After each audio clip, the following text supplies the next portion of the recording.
Kemudian apa? Mayubtilu siyam. Hal-hal apa yang membatalkan puasa? Jangan-jangan kita melakukan tapi kita tidak paham hal itu menyebabkan batal puasa kita. Yang pertama apa? Kita tidak boleh memasukkan sesuatu apapun kepada lubang yang ada di tubuh kita. Mana sih lubang yang asli itu? Yaitu lubang, kita ambil contoh hidung kita, mulut kita, kemudian apa? Telinga kita. Ada lubang yang di belakang kita, ada lubang yang di depan kita. Kalau kita sengaja memasukkan itu, apapun itu, maka batal puasa kita. Kita ambil contoh. Kita memasukkan obat, mohon maaf ini, obat seandainya kita sakit perut, ada itu obat yang dimasukkan dari lubang belakang, maka itu batal. Kalau ada orang memasukkan air yang kepada telinga kita, maka ini batal. Memasukkan air kepada hidung kita, maka batal. Memasukkan segala sesuatu di mata kita ini, maka batal. Ini kita ambil contoh. Berarti apa Ustadz? Kalau kita berendam pada saat bulan Ramadan ini membatalkan atau tidak? Apabila kita berenang boleh, asal kita memastikan bahwasannya hidung dan telinga kita ini tidak kemasukan air. Kalau kita belum jago-jago renang sehingga mudah masuk, ya jangan. Kalau sudah profesional kan maka tidak masuk, bisa itu. Nah, itu boleh. Lalu bagaimana kalau ada orang sakit mata? Apakah boleh memasukkan obat mata? Kalau bagi saya pribadi tidak boleh. Karena apa? Obat mata itu kita teteskan pasti akan masuk ke dalam. Sehingga kalau masuk ke dalam maka membatalkan. Segala sesuatu yang masuk pada lubang yang asli dibikin oleh Allah Subhanahu wa taala, maka hukumnya bisa membatalkan puasa kita. Apa yang kedua?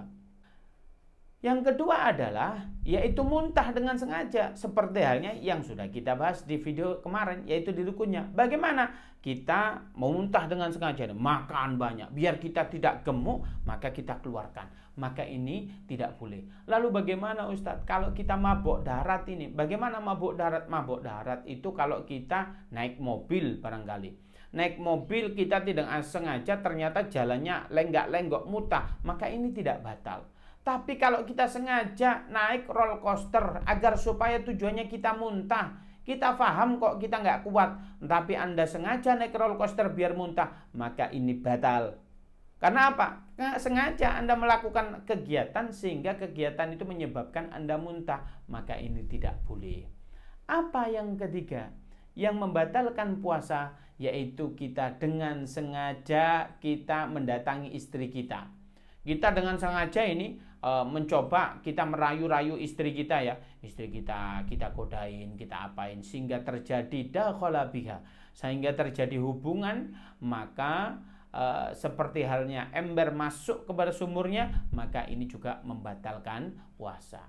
Lalu apa yang membatalkan puasa selanjutnya? Yaitu yang keempat adalah maka tidak boleh sengaja mengeluarkan air mani kita, baik laki-laki atau perempuan. Ini tidak boleh. Kita sengaja, kita tidak berhubungan suami istri tapi dikeluarkan sendiri. Kalau di dalam fikih namanya istimta, maka haram kita batal puasa kita.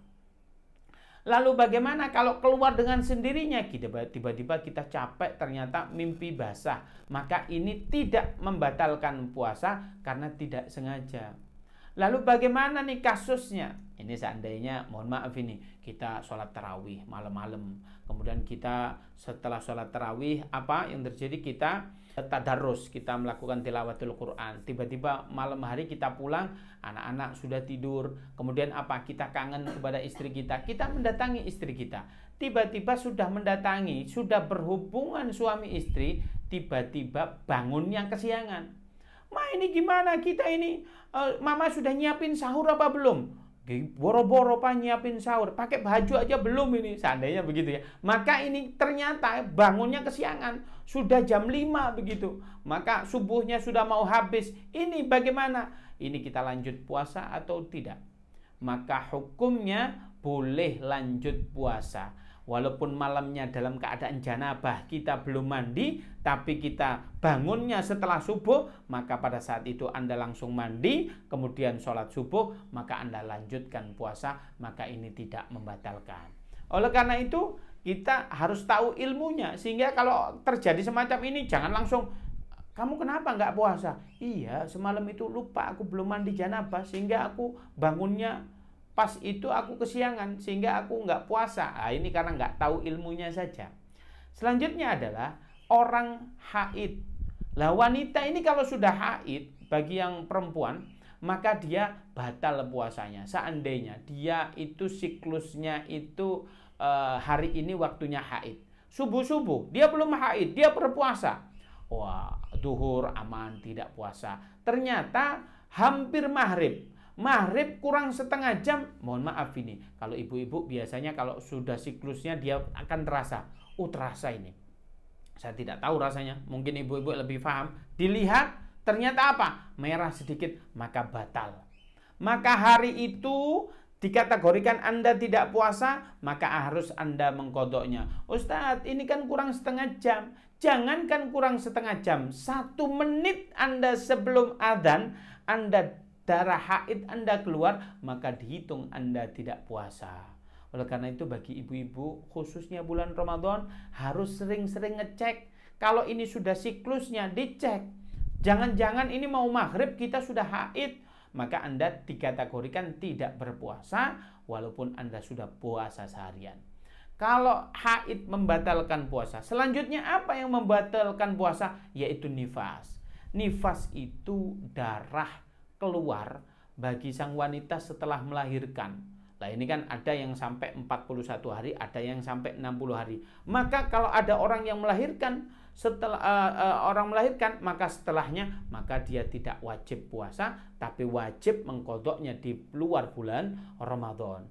Ini kasusnya luar biasa ini. Kalau ada seseorang tahun ini bagaimana? Oh saya nifas habis melahirkan, saya nggak bisa puasa. Oke. Tahun berikutnya apa? Saya nyusuin anak saya ini. Kata dokter, kalau saya menyusui tidak boleh. Karena apa? Ini harus dokter yang memutuskan ya, diobservasi.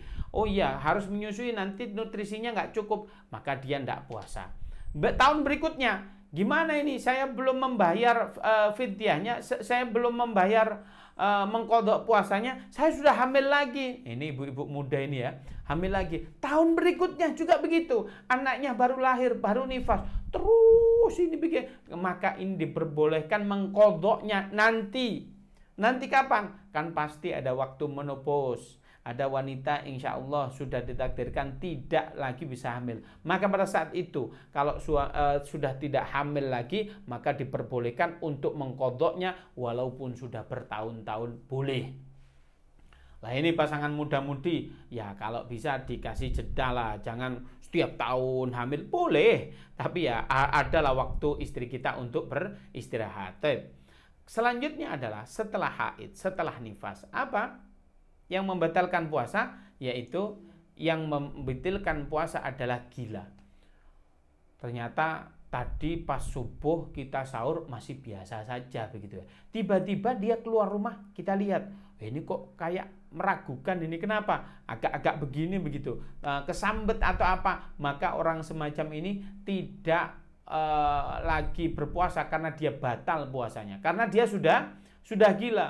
Lah ini bagaimana? Sorenya sembuh. Nah, ada ya gila instan cuman sebentar begitu ya, jam 9 pagi sampai 9 sore, sampai 3 sore.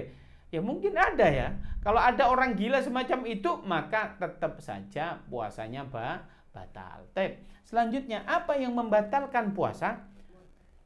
Yaitu orang keluar dari Islam. Seandainya dia meyakini ada Tuhan selain Allah Subhanahu wa taala, dia mengakui Tuhan selain Allah Subhanahu wa taala. Apa? Tuhan apa, Tuhan apa, Tuhan apa, maka dia dikategorikan dia sudah murtad, keluar dari agamanya Allah, yaitu keluar dari agama Islam. Maka kalau ada orang semacam itu melakukan semacam itu, maka sudah dikategorikan batal. Maka ini bagaimana? Ya sudah, kalau Anda sudah murtad, maka Anda tidak usah puasa karena sudah batal. Lah, inilah hal-hal yang membatalkan puasa. Tadi apabila kita melakukan tatkala bulan Ramadan, bagaimana nih ibu-ibu tatkala masak? kalau kita nggak cicipin nanti iftar jama'inya, kita buka barengnya ini, nanti bukbernya ini masakannya ada enak ini. Kita boleh nggak Ustadz kita menyicipi makanan dengan cara bagaimana? Caranya hukum mencicipi makanan itu boleh, tapi ada caranya. Caranya bagaimana? Kita ambil, ini seandainya kuah, kita ambil sedikit, kita masukkan di lidah kita. Lidah kita ini sudah merasakan, oh ini manis, oh ini asin, ini gurih, ini pas. Maka setelah itu jangan ditelan. Kalau ditelan batal. Apalagi ini satu centong kuah rendang begitu. Wah, ya batal. Bagaimana caranya? Sedikit sudah tahu rasanya, maka dimuntahkan. Tuh, boleh. Maka hukumnya apa? Untuk gosok gigi boleh kalau sebelum zuhur. Kata beberapa ilmu fikih, dikatakan oleh para ulama, setelah zuhur dimakruhkan. Maka kalau Anda ingin bergosok gigi, boleh sebelum waktunya zuhur. Oleh karena itu, itulah hal-hal yang membatalkan puasa. Baik.